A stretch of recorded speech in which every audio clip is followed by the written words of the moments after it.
Assalamualaikum warahmatullahi wabarakatuh. Senang berjumpa dengan Anda para pemirsa di tayangan perdana dari SILC Lasik TV. Tayangan perdana ini merupakan tayangan tentang kesehatan mata yang pertama kali di Indonesia. Dan tayangan perdana ini akan membicarakan seputar lasik. Tayangan tentang lasik akan ada setelah cuplikan berikut ini.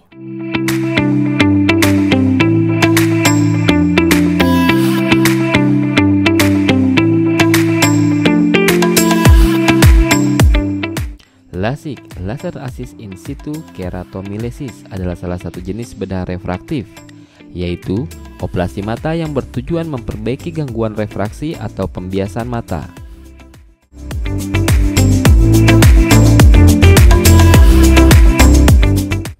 Operasi lasik mata dapat mengobati rabun jauh atau miopi, rabun dekat, hypermetropi, dan mata silinder, astigmatisme.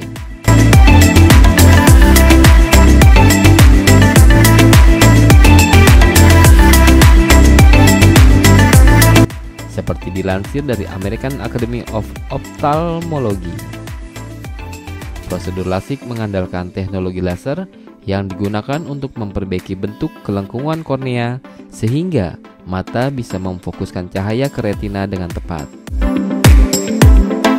Kornea terletak di bagian depan mata yang berfungsi menangkap cahaya untuk diteruskan pada retina yang berada di belakang mata. Retina nantinya akan mengantarkan sinyal cahaya untuk diproses menjadi gambar di otak. Dalam prosedur ini, dokter bedah mata membuat flap, yaitu lapisan atau lipatan tipis di kornea. Dokter bedah kemudian melipat kembali flap tersebut. Lalu dengan menggunakan laser, jaringan kornea yang terletak di bawah flap akan dikikis sampai kornea membentuk lengkungan yang normal.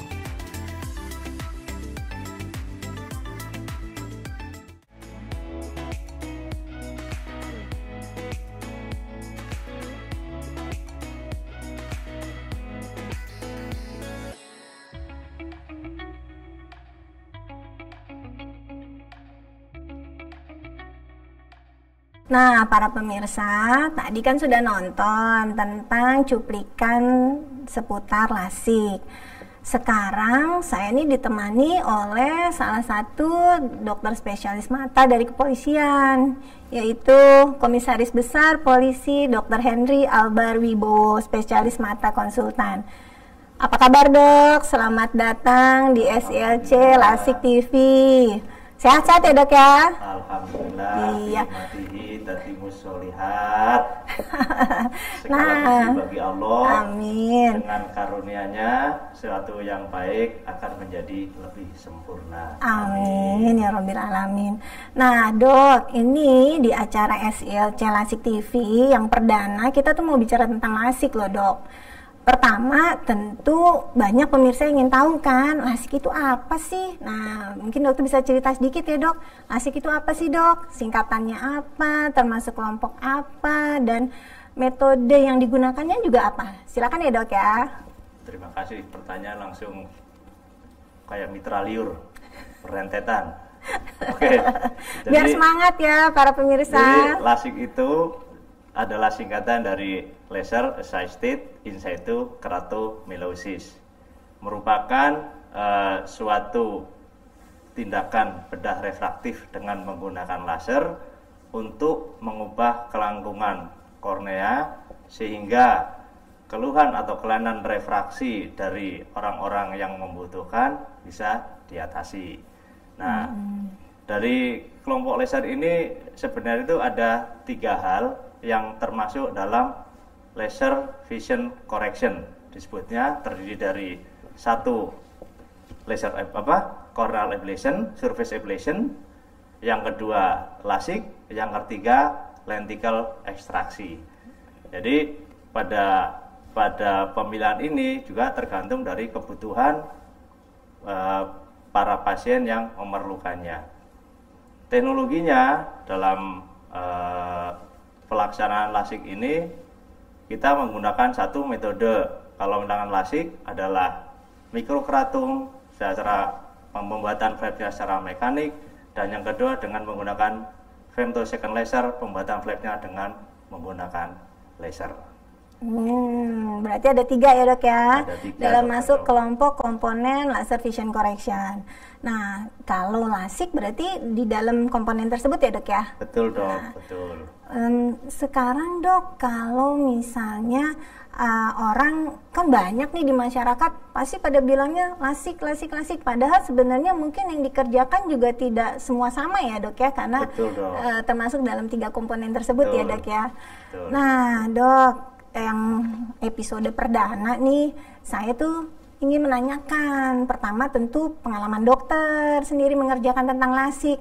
Kira-kira nih lasik ini dari segi dokter ya tentunya mengerjakannya itu dengan katarak bagaimana ya dok? Maksudnya beda jauh atau ternyata sama aja? Boleh mungkin sedikit diceritakan ya dok ya, ini dari pengalaman dokter. Nanti kalau yang tentang pemirsa, tentang lasiknya untuk para pemirsa yang ingin melakukan tindakan lasik di segmen berikutnya. Sekarang tentang dokter dulu ya, silakan ya dok ya.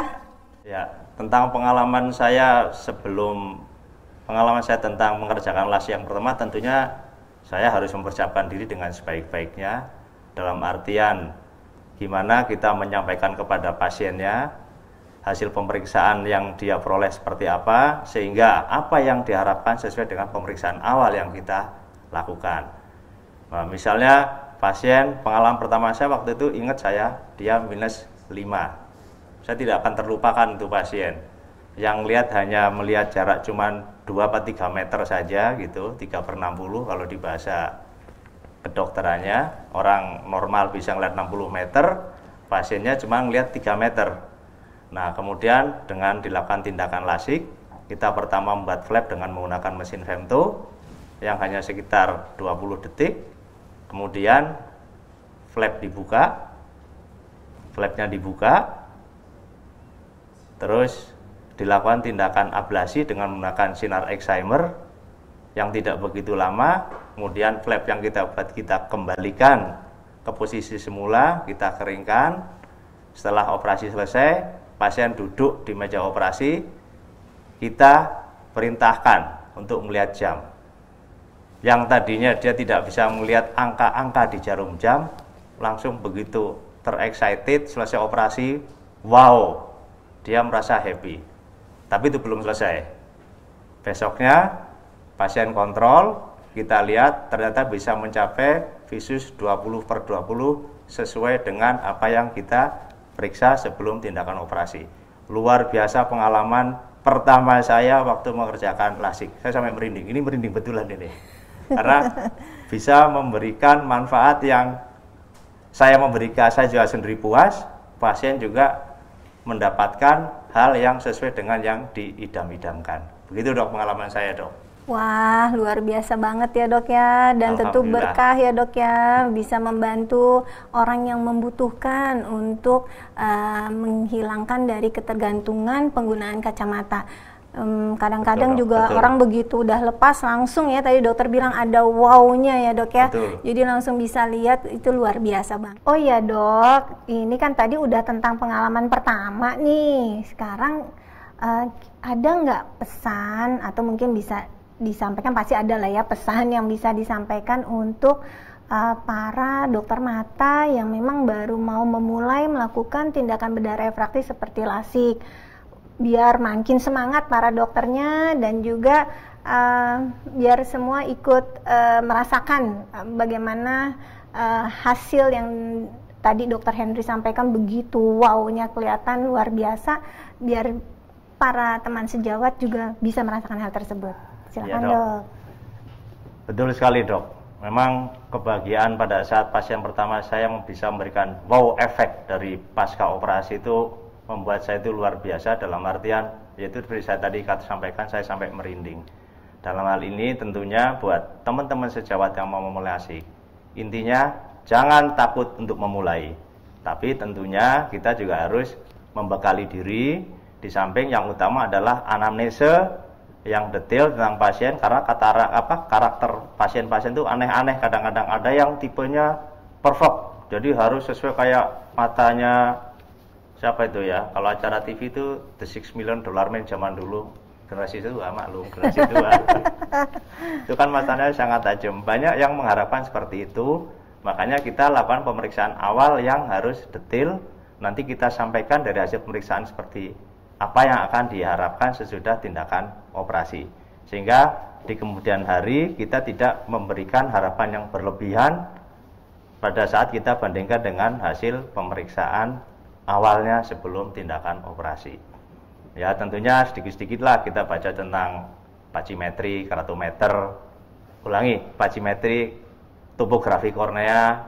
Nah, itu setidaknya kita bisa tahulah nanti gimana sih prognosisnya pasien-pasien yang kita lakukan tindakan lasik ini. Yang kemudian juga pada saat tindakan kita juga harus sebelum tindakan kita juga harus melakukan wet lab. Jangan lupa wet lab itu penting, seperti halnya kita melakukan bedah refraktif vakuemulsifikasi, karena gimana pun juga kita juga harus menyinkronkan touch kita dengan objek atau katakanlah dengan mata pasien yang akan kita lakukan tindakan operasi. Intinya jangan takut untuk memulai. Wah, bagus sekali ya. Jadi jangan takut untuk memulai ya, para dokter mata muda yang mau mulai mengerjakan operasi bedah refraktif khususnya lasik. Luar biasa sekali, alhamdulillah. Nah, pemirsa, tadi kita sudah bicara tentang metode dari mesin lasik ya dok ya. Ada femtosecond laser dan ada excimer laser dari Shun Amaris yang pengalaman dari dokter Henry. Berikutnya kita akan jeda sebentar. Setelah itu kita akan melanjutkan tentang seputar lasik untuk para pemirsa.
Kembali lagi kepada SILC Lasik TV bersama dengan saya Dr. Sofia yang ditemani oleh dokter yang ganteng di sebelah kanan saya ini dari kepolisian. Kombes Polisi Dr. Henry Albar Wibowo, spesialis mata konsultan, di mana kita berbincang-bincang tentang seputar lasik. Ya dok, seperti tadi udah disampaikan sama Dr. Henry juga bahwa lasik ini adalah suatu proses tindakan bedah refraktif yang untuk menghilangkan kelainan refraksi yang dimiliki oleh para penderita kelainan refraksi. Nah, dok, kira-kira nih siapa aja sih dok yang boleh dilakukan tindakan operasi lasik? Silakan ya dok. Terima kasih dok. Jadi semua namanya tindakan bedah refraktif itu tentu memerlukan learning curve.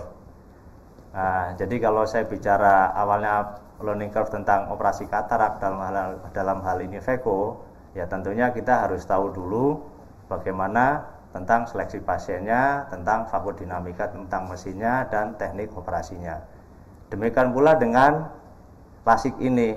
Nah, lasik ini kebetulan saya mendapatkan, kalau dibilang saya beruntung langsung mendapatkan teknologi yang luar biasa, sehingga saya tidak terlalu kesulitan dalam hal adaptasi, dalam hal belajar tentang lasik.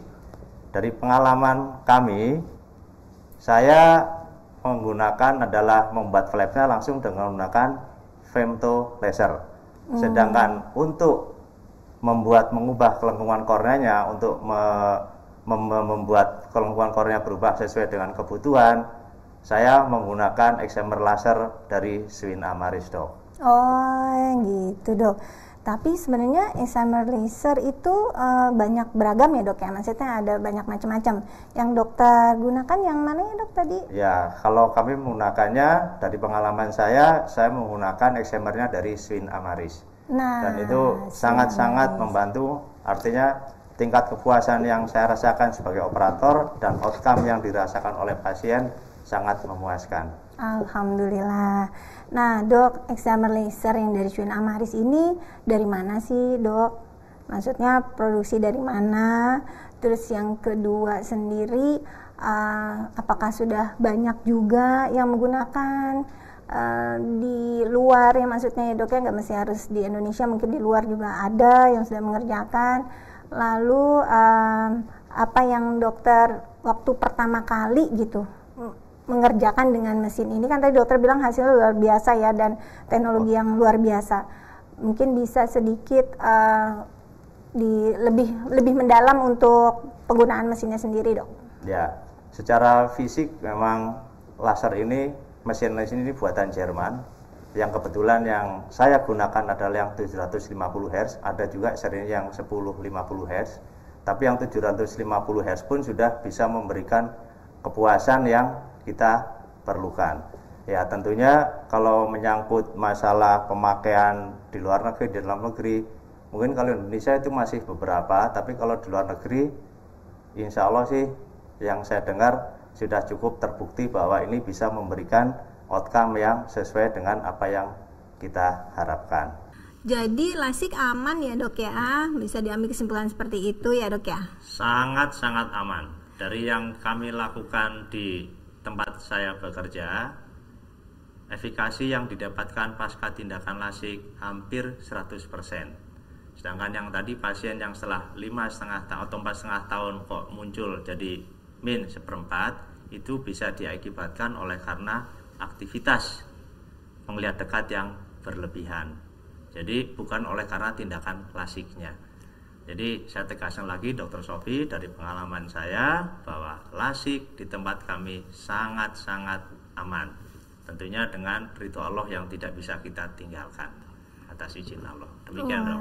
Iya, baiklah, Dok. Jadi para pemirsa bisa diambil kesimpulannya, LASIK itu adalah suatu tindakan operasi untuk menghilangkan kelainan refraksi yang memang aman. Walaupun semua tindakan medis pasti punya risiko komplikasi ya, Dok ya. Betul, Dok. Tapi risiko komplikasinya itu sangat ringan, sangat angka yang rendah ya, karena tadi dokter bilang di tempat dokter hampir 100% yang mengikuti target. Ya, pemirsa, tadi bincang-bincang seputar tentang LASIK sudah kami lanjutkan khusus untuk pemirsa dari SILC LASIK TV. Kita jeda sebentar, setelah itu kita bertemu kembali.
Kembali bersama SILC LASIK TV dengan saya Dr. Sofia dan ditemani oleh dokter dari kepolisian yaitu Dr.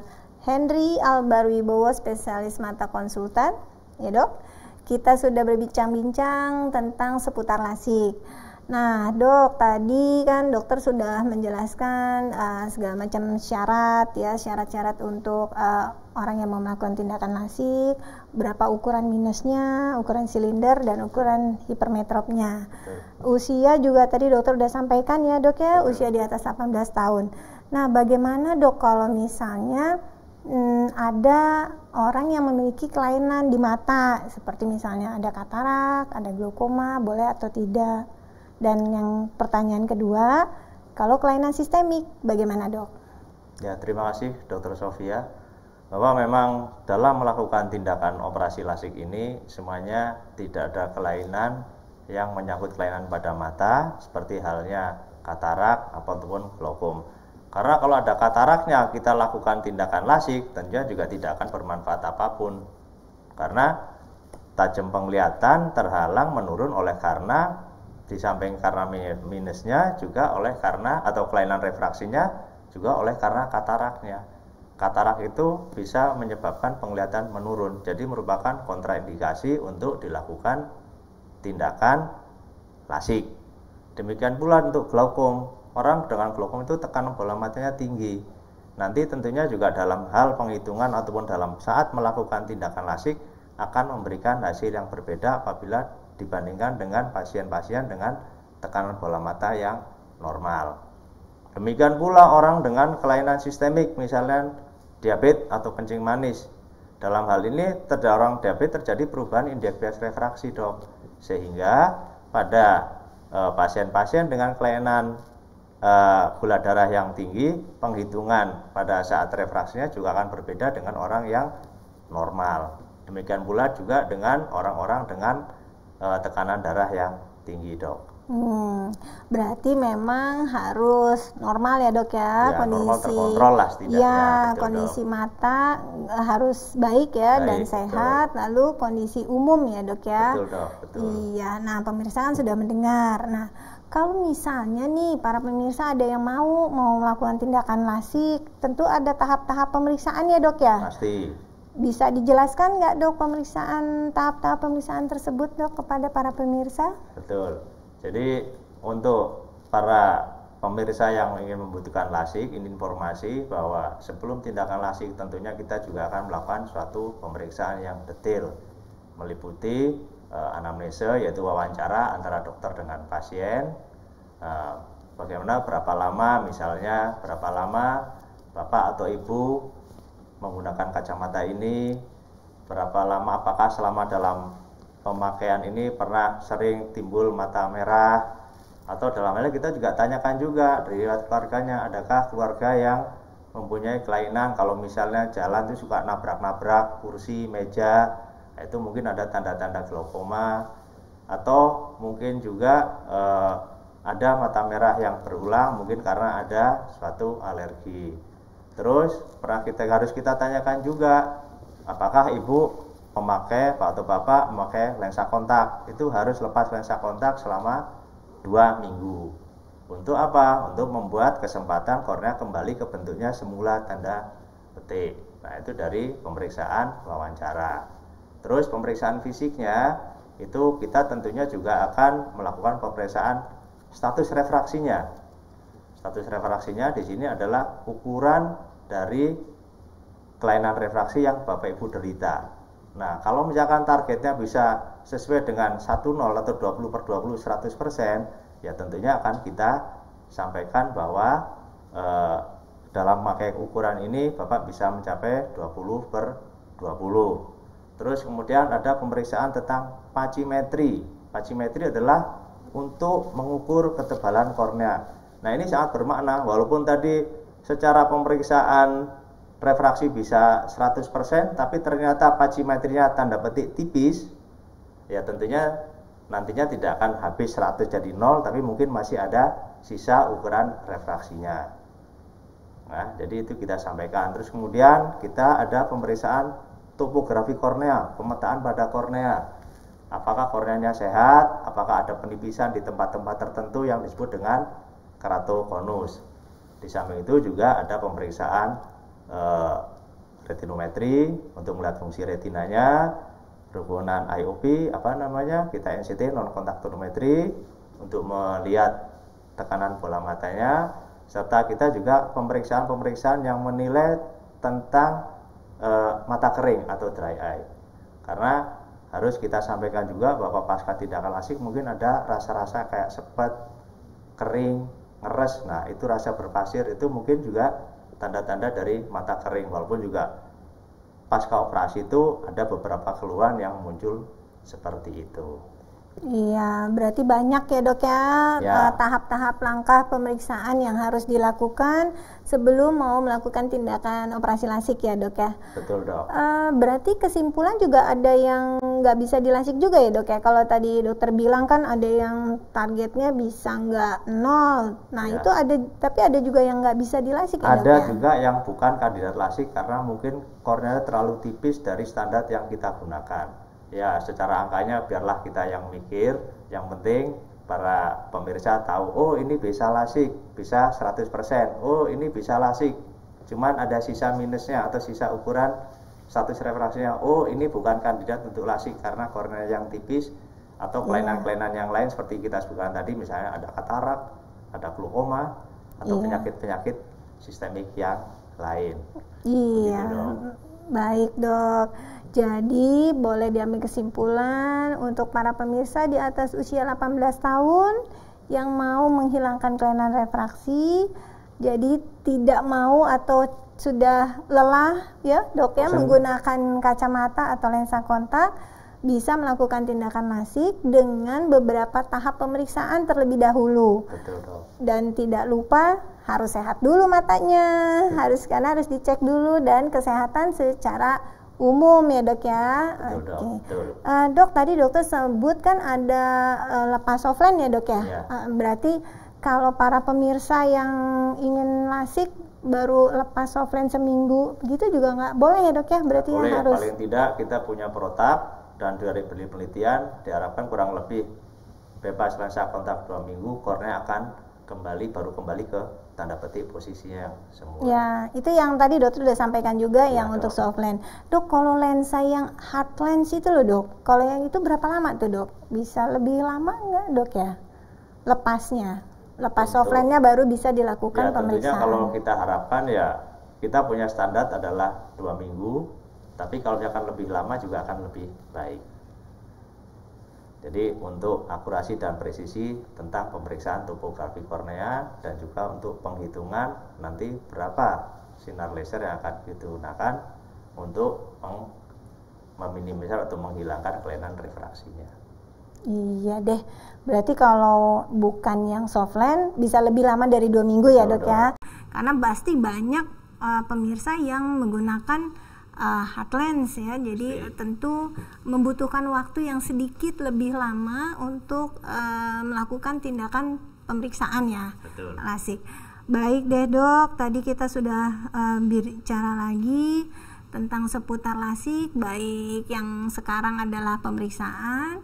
Kalau nanti pemirsa masih ingin, kita masih ada satu topik lagi untuk para pemirsa tentang lasik. Kita jeda sebentar.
Kembali bersama SLC Lasik TV dengan saya Dr. Sofia dan Dr. Henry Albarwibowo, spesialis mata konsultan dari kepolisian.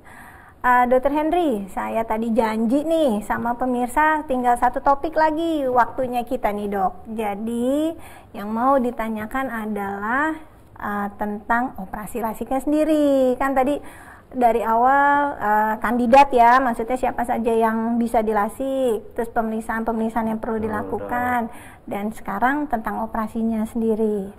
Apakah sakit nggak tuh dok? Pasti banyak yang nanya nih pemirsa, sakit nggak nih operasinya? Dan yang kalau bicara tentang operasi, pasti ada bicara tentang pantangan. Jadi bisa sekalian ya dok ya, disampaikan. Ya, saya berusaha menjawab dok pertanyaan mitra liur ini dari Dr. Sofi yang selalu memang luar biasa. Jadi dok, informasikan kepada pasien-pasien bahwa operasi lasik tentunya kalau dengar kata operasi, orang itu pasti sudah berpikirnya yang bermacam-macam, atau bukan bermacam-macam justru malah berpikirnya satu macam dok, sakit karena ada kata operasi. Tapi perlu diketahui bahwa di operasi lasik ini kita melakukan tindakan biusnya itu tidak ada suntikan, hanya tetes, dan tetes. Sehingga dengan pemberian pembiusan tanda petik dengan topical anestesi, kalau istilah kedokterannya, itu sudah menghilangkan rasa sakit. Jadi tidak ada rasa nyeri lagi.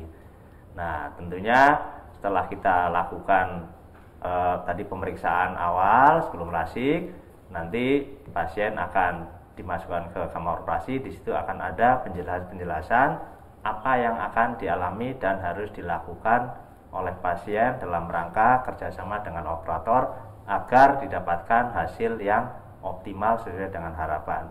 Berapa lama sih operasi lasik? Ya biasanya kisarannya untuk satu mata antara 15-20 menit. Jadi kalau dua mata ya kisarannya ya bisa 30 menit sampai 40 menit lah paling lama. Jadi tergantung dari situasi dan kondisi pada saat kita melakukan step-step pembedahan. Karena untuk tiap-tiap orang itu beda-beda. Ada juga dengan yang rezekinya pasien juga satu mata 7,5 menit juga selesai, itu juga ada. Jadi sangat relatif tapi tidak memakan waktu yang lama. Jadi pantangan pasca tindakan lasik adalah mata tidak boleh terkena air selama 1 minggu. Mata tidak boleh dikucek-kucek selama 2 minggu. Dan tidak boleh berendam selama 1 bulan, serta tidak boleh berenang pasca operasi selama 1 bulan. Oh baik ya dok ya, jadi tadi dokter sudah menjelaskan tentang operasi lasik yang begitu singkat waktunya dan juga pantangan-pantangan tentang setelah dilakukan tindakan operasi lasik.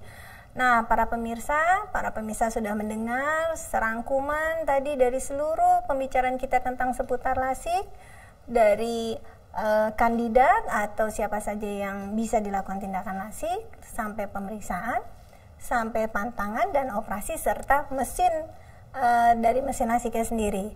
Nah, Dr. Henry, boleh nih dok disampaikan kepada para pemirsa pernyataan-pernyataan atau ada kesan-kesan atau pesan yang perlu disampaikan buat para pemirsa. Silakan dok. Dok, jadi untuk para pemirsa, saya tekankan sekali lagi bahwa tindakan lasik merupakan tindakan yang aman dan aman sehingga kita bisa bebas lepas dari kacamata. Jadi untuk Bapak Ibu, adik-adik atau kakak-kakak yang sudah siap untuk melakukan tindakan lasik, silakan melakukan pemeriksaan awal. Oke pemirsa, tadi sudah mendengarkan semua yang disampaikan oleh Dr. Henry. Bila ada pertanyaan, silakan menghubungi di bawah sini. Terima kasih sudah mengikuti tayangan perdana SLC Lasik TV. Sampai bertemu kembali di episode berikutnya. Tetap sehat, tetap semangat.